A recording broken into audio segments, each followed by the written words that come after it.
Hello friends, अगर आप भी इंग्लिश अच्छे से बोलना चाहते हो और अपनी इंग्लिश को इम्प्रूव करना चाहते हो तो ये वीडियो आपके लिए है। बस आप इस वीडियो को एंड तक ज़रूर देखना, आपको बहुत कुछ सीखने को मिलेगा। सो फ्रेंड्स, बिना किसी देरी के शुरू करते हैं आज की वीडियो और देखते हैं आज का अपना पहला सेंटेंस। सो फ्रेंड्स, यहाँ पर ये बोल रही है कि मेरे माता पिता ने तो मुझसे उम्मीद ही छोड़ दी थी। इसे इंग्लिश में इस तरीके से बोलेंगे, my parents gave up on me.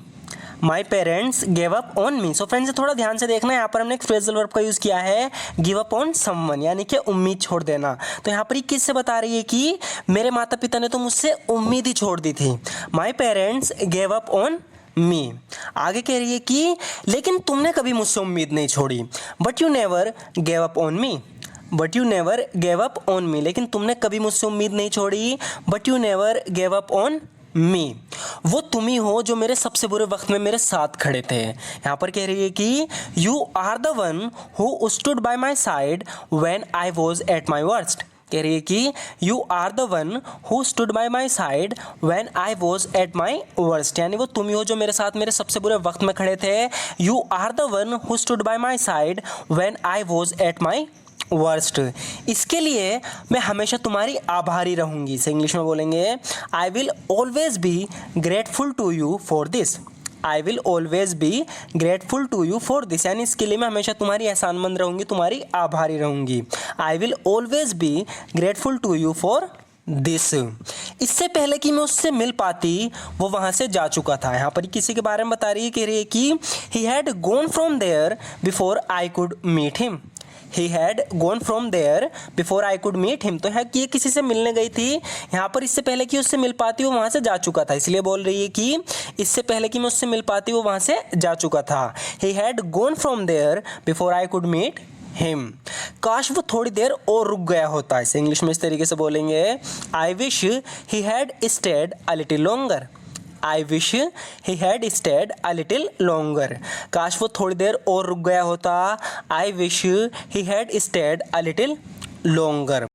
Next होगा फ्रेंड्स, यहाँ पर इससे कह रही है कि तुम्हें घर से निकाल दिया गया है ना। ये इसका दोस्त है, इसे घर से निकाल दिया, तो इससे पूछ रही है कि तुम्हें घर से निकाल दिया गया है ना। इसे इंग्लिश में इस तरीके से बोलेंगे, you got kicked out of the house right.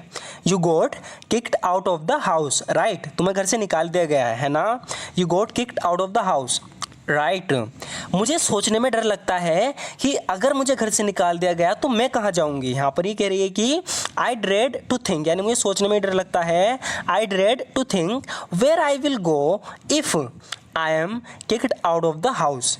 I dread to think where I will go, यानी मुझे सोचने में डर लगता है मैं कहाँ जाऊँगी if I am kicked out of the house, अगर मुझे घर से निकाल दिया गया। आगे बोल रही है कि उसने जिद पकड़ रखी है कि वो तुमसे ही शादी करेगी। सो फ्रेंड्स, यहाँ पर जिद पकड़ने के लिए हम यूज़ करेंगे एडमेंट का। तो इसकी इंग्लिश होगी, she is adamant that she will marry only you.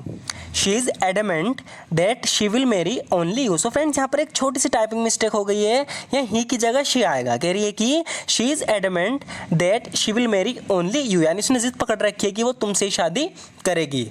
Adamant का एक और यूज़ देखते हैं। यहाँ पर ही कह रही है कि वो अपने फैसले पर अड़ी हुई है। इसे इंग्लिश में बोलेंगे, she is adamant about her decision.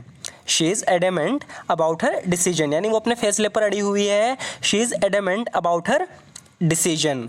मैंने कभी किसी पर हाथ नहीं उठाया। इसे इंग्लिश में इस तरीके से बोलेंगे, I have never laid a hand on anyone. I have never laid a hand on anyone, यानी मैंने कभी किसी पर हाथ नहीं उठाया। I have never laid a hand on anyone. चख के देखो क्या नमक सही है। सो फ्रेंड्स, ने कोई चीज़ बनाई है तो किसी से कह रहा है कि चख के देखो क्या नमक सही है। तो इस इंग्लिश में इस तरीके से बोलेंगे, have a taste and see if the salt is enough. Have a taste and see if the salt is enough. So friends, यहाँ पर जो इफ़ का यूज़ हुआ है वो क्या के सेंस में हुआ, जैसे कह रहा है ना कि चख के देखो क्या नमक सही है। Have a taste and see if the salt is enough. मैंने 3 बार खाना गर्म कर दिया। इसे इंग्लिश में बोलेंगे, I have heated up the food thrice. I have heated up the food thrice, यानी मैंने 3 बार खाना गर्म कर दिया। इतने गर्म है खा लो, कह रहा है कि जितने गर्म है खा लो इसे। Eat it while it's hot. Eat it while it's hot, यानी इतने गर्म है खा लो। Eat it while it's hot, बाद में ये अच्छा नहीं लगेगा। It won't taste good later, it won't taste good later, यानी बाद में इसका टेस्ट अच्छा नहीं लगेगा। It won't taste good later. आगे बोल रहा है कि उसकी मनमानी हमें बर्बाद कर देगी। सो फ्रेंड्स, मनमानी के लिए हम यूज़ करेंगे आर्बिट्रेरीनेस, तो इसकी इंग्लिश होगी his arbitrariness will ruin us, his arbitrariness will ruin us, यानी उसकी मनमानी हमें बर्बाद कर देगी। His arbitrariness will ruin us.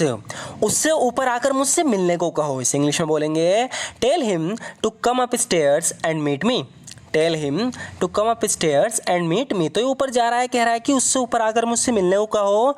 Tell me to come up stairs and meet me. अगर तुमने कुछ उल्टा सीधा किया तो पछताओगी। सो फ्रेंड्स, यहाँ पर एक ईडियम का यूज़ हुआ है रोक द बोट। रोक द बोट एक ईडियम है जिसका मतलब होता है कुछ उल्टा सीधा बोल देना, कर देना, कुछ गड़बड़ कर देना। तो यहाँ पर ये कह रहा है अपने दोस्त से कि इफ़ यू रोक the boat you will regret it. If you rock the boat, यानी अगर तुमने कुछ उल्टा सीधा किया, यू विल रिग्रेट इट, तो तुम पछताओगी। If you rock the boat you will regret it, अगर तुमने कुछ उल्टा सीधा किया तो तुम पछताओगी। यहाँ पर ये कह रही है कि सब मुझसे पहले ही दुखी हैं, यानी पहले ही परेशान है सब मुझसे। Everybody is already upset with me, everybody is already upset with me, यानी सब मुझसे पहले से दुखी हैं। Everybody is already upset with me, मैं कुछ उल्टा सीधा नहीं करना चाहती। तो फिर से बात हो रही है उल्टा सीधा करने की, तो क्या यूज़ करेंगे हम, रोक द बोट। तो इसकी इंग्लिश होगी आई डोंट वांट टू रोक द बोट, तो मैं कुछ उल्टा सीधा नहीं करना चाहती। आई डोंट वांट टू रोक द बोट। तो रोक द बोट एक ईडियम है जिसका मतलब होता है कुछ गड़बड़ कर देना, कुछ उल्टा सीधा कर देना। आगे कह रही है कि 13 साल की उम्र में मैं घर से भाग गई थी। तो इस इंग्लिश में बोलेंगे I ran away from home when I was 13। I ran away from home when I was 13, यानी 13 साल की उम्र में मैं घर से भाग गई थी।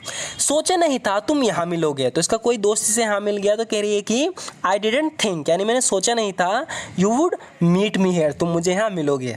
आई didn't think you would meet me here, यानी सोचा नहीं था तुम मुझे यहाँ मिलोगे।